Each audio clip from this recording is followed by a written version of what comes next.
Hi, I'm John Green. This is Crash Course U.S. History, and today we're going to talk about the Cold War again. Really less about the Cold, more about the war. As usual, we're not going to focus so much on the generals and the tactics, but instead on why the wars were fought and what it all meant. And today we get to visit a part of the world that we haven't seen much on this series: Asia. Not my best work.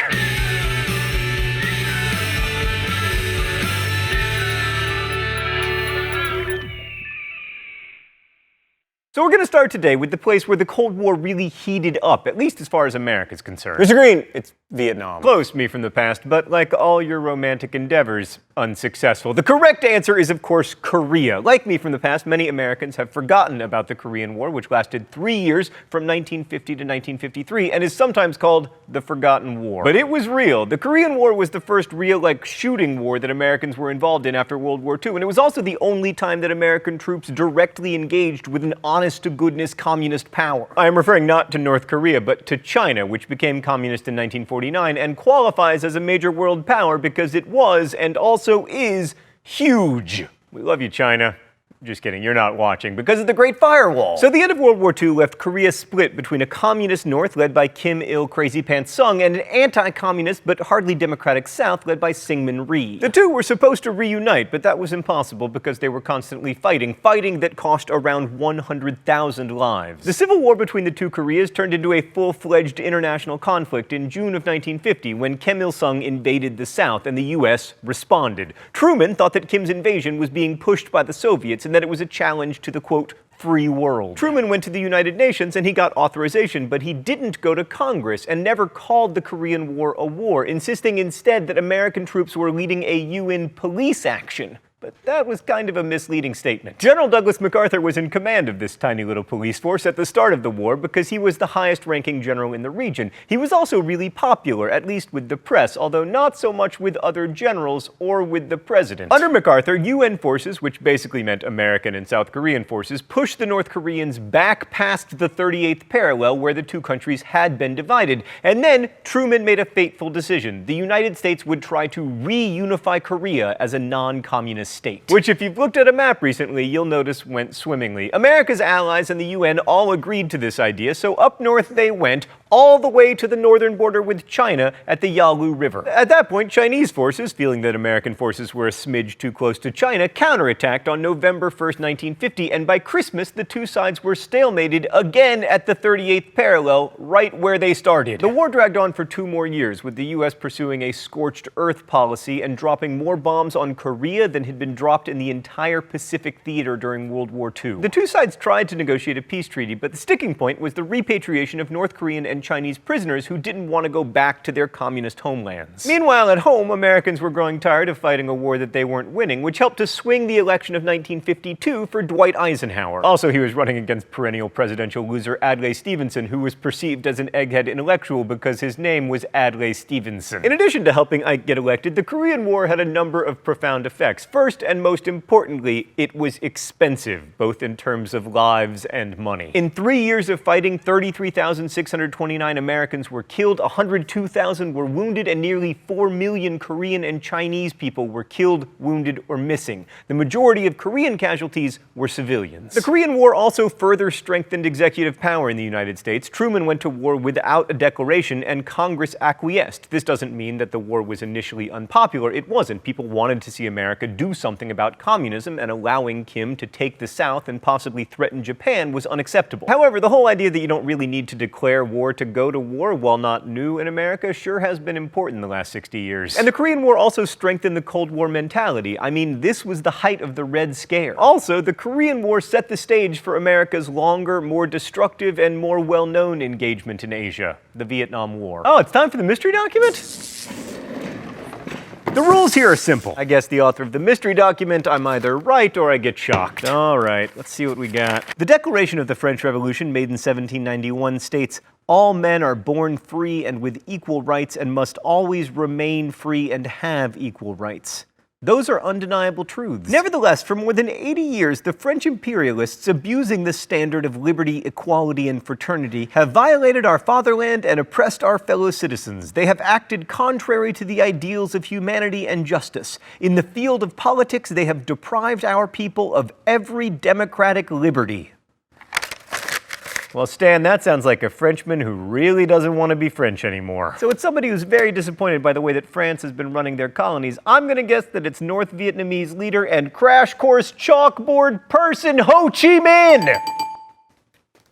Wait, Stan says he needs his real name. It's Win Sing Kong, yes! So this document points out that, at least rhetorically, Ho Chi Minh was fighting for liberation from a colonial power as much as, if not more than, he was trying to establish a communist dictatorship in Vietnam. But because of the Cold War and its prevailing theories, the United States could only see Ho as a communist stooge, a tool of the Kremlin. And under the so-called domino theory, Vietnam was just another domino that had to be propped up or else the rest of Southeast Asia would fall to communism like a row of dominoes. Now, in retrospect, this was a fundamental misunderstanding, but it's important to understand that at the time, people felt that they didn't want the Soviet Union to expand the way that, say, Nazi Germany had. America's involvement in Vietnam, like most things Cold War, dates back to World War II, but it really picked up in the 1950s as we threw our support behind the French in their war to maintain their colonial empire. Wait, Stan, why would we fight with the French to maintain a colonial empire? Oh, right.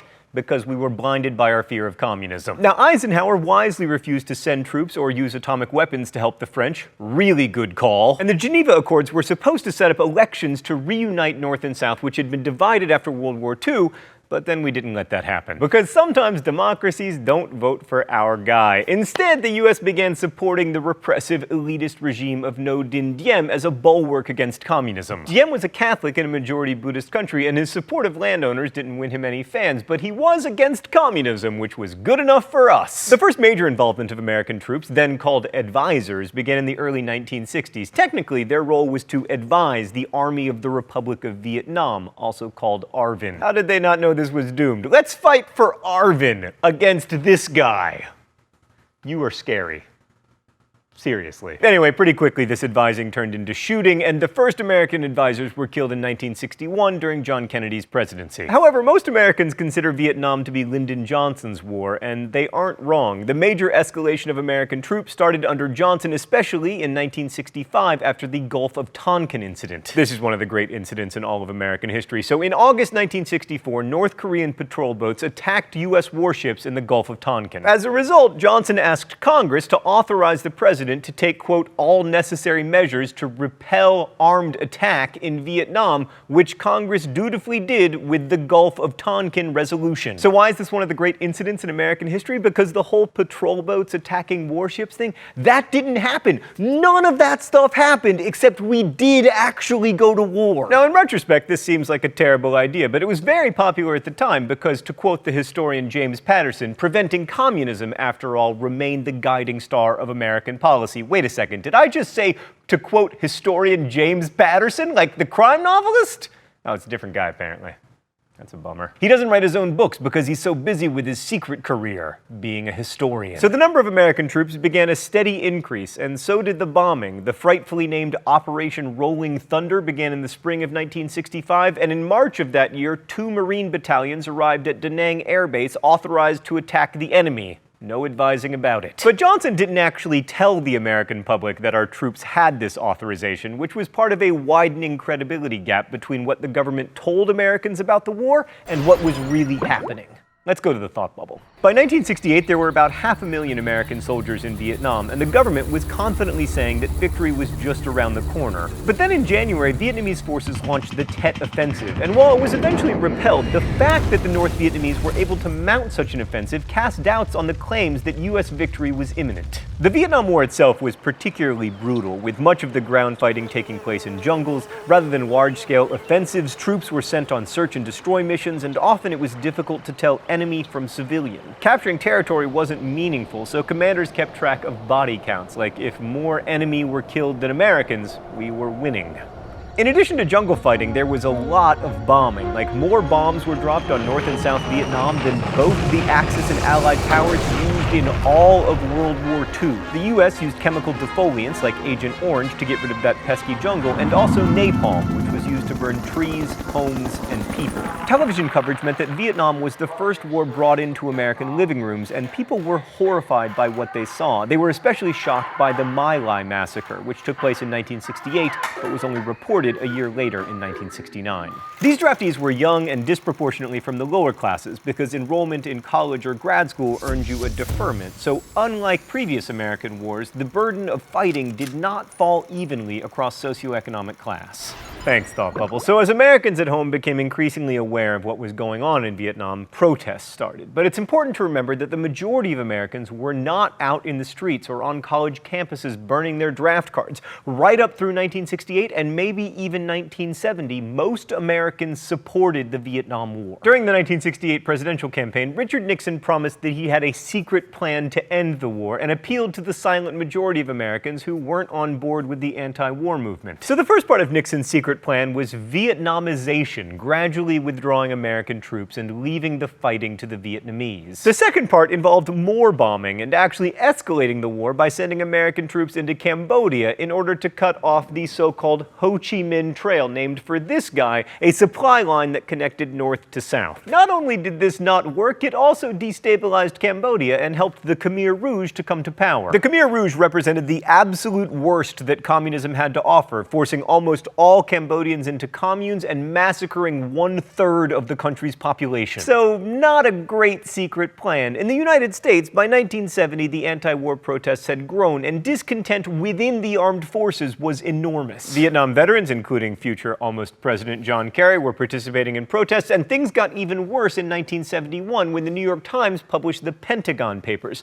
classified documents that showed that the government had been misleading the public about the war for years. Congress eventually responded by passing the War Powers Act in 1973, which was supposed to limit the president's ability to send troops overseas without their approval and prevent another Gulf of Tonkin resolution. Oh, how does that work out, Stan? Not great. Yeah, I'll say. After 5 years of negotiations, Nixon and his Secretary of State, Henry Kissinger, were able to end America's involvement in Vietnam. In 1973, the Paris Peace Agreement made it possible for America to withdraw its troops. The war between North and South Vietnam, however, continued until 1975, when the North finally conquered the South and created a single communist Vietnam. The Vietnam War cost the United States more than $100 billion. 58,000 Americans died, as well as between 3 and 4 million Vietnamese people. And Vietnam was the first war in American history that we definitively lost. We lost it because we didn't understand the Vietnamese, and we didn't understand why they were fighting. To return to the historian James Patterson, the unyielding determination of the enemy wore down the American commitment, which proved to be far less resolute. America expected that its superior technology and wealth would eventually wear down the Vietnamese, and they'd just give up communism. But the Vietnamese weren't fighting for communism. They were fighting for Vietnam. This fundamental misunderstanding, combined with the government's dishonesty, changed Americans' relationship with their leaders. Before Vietnam, most Americans trusted their government, even when they knew it did horrible things. But after the war, and largely because of it,